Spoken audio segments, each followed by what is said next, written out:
हिंदू धर्म में हिमालय की गोद में बसे केदारनाथ धाम को 12 ज्योतिर्लिंगों में से एक माना गया है।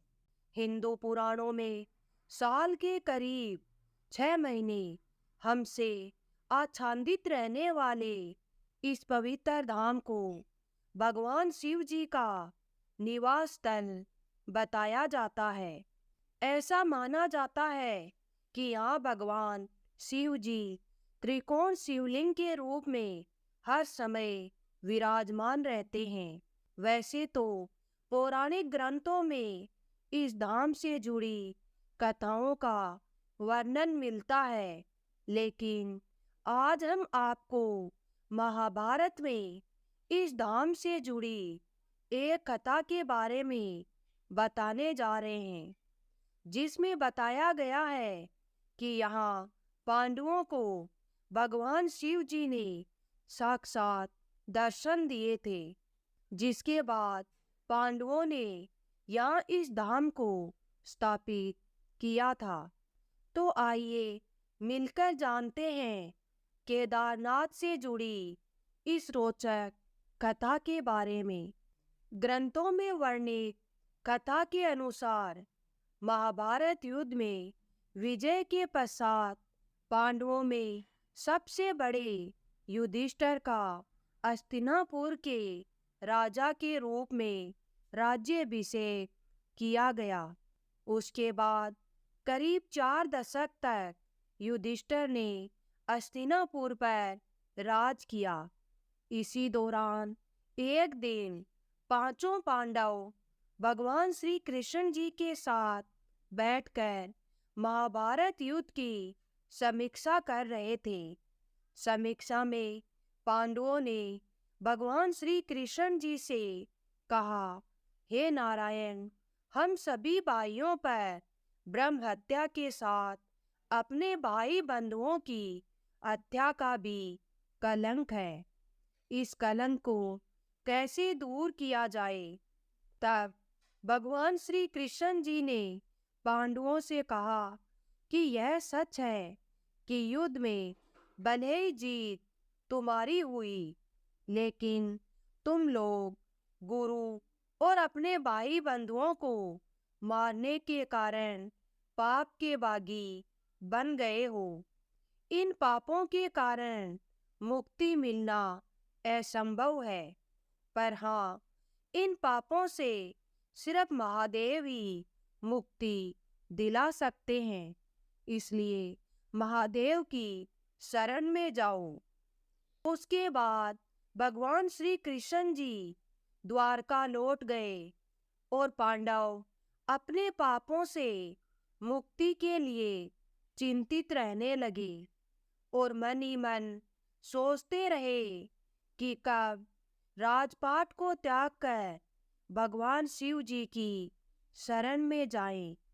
इसी बीच एक दिन पांडवों को पता चला कि वासुदेव ने अपना देह त्याग दिया है और वह अपने परम धाम लौट गए हैं।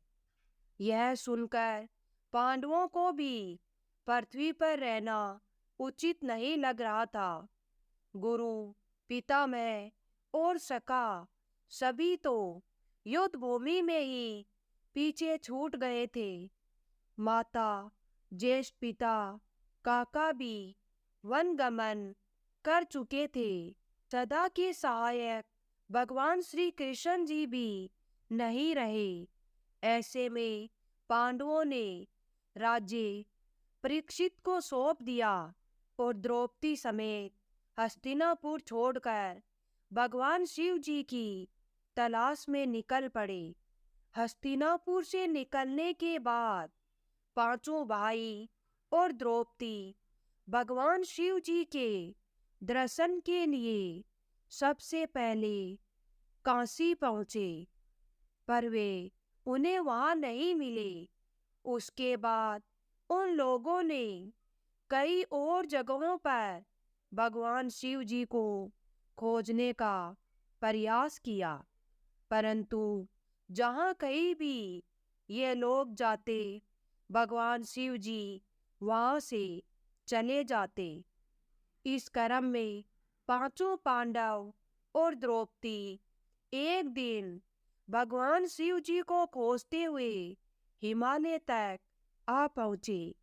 यहाँ भी जब भगवान शिव जी ने इन लोगों को देखा तो छिप गए, परंतु यहाँ युधिष्ठिर ने भगवान शिव जी को छुपते हुए देख लिया।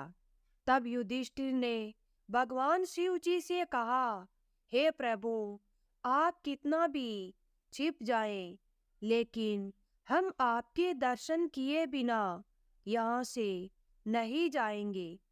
और मैं यह भी जानता हूँ कि आप किस लिए छिप रहे हैं, क्योंकि हमने पाप किया है। युधिष्ठिर के इतना कहने के बाद पांचों पांडव आगे बढ़ने लगे। उसी समय एक बैल पांडवों पर झपट पड़ा। यह देख भीम उससे लड़ने लगे। इसी बीच बैल ने चट्टानों के बीच अपना सिर छिपा लिया, जिसके बाद भी भीम उसकी पूंछ पकड़कर खींचने लगे तो बैल का धड़ सिर से अलग हो गया और उस बैल का धड़ शिवलिंग में बदल गया। और कुछ क्षण पश्चात उस शिवलिंग से भगवान शिव जी प्रकट हुए। भगवान शिव जी ने पांडवों के पाप क्षमा कर दिए। आज भी इस घटना के प्रमाण के रूप में केदारनाथ का शिवलिंग बिल्कुल बैल के कुल्ले के रूप में मौजूद है।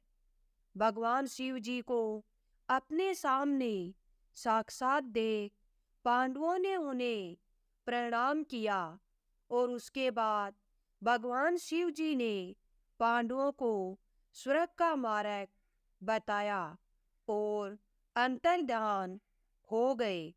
उसके बाद पांडवों ने उस शिवलिंग की पूजा अर्चना की और आज वही शिवलिंग केदारनाथ धाम के नाम से जाना जाता है। पांडवों को स्वर्ग जाने का रास्ता स्वयं भगवान शिव जी ने दिखाया था। इसलिए हिंदू धर्म में केदार स्थल को मुक्ति स्थल भी माना जाता है। और ऐसी मान्यता है कि यदि कोई इंसान दर्शन का संकल्प लेकर निकले और उसकी मृत्यु हो जाए तो उस प्राणी को पुनः जन्म नहीं लेना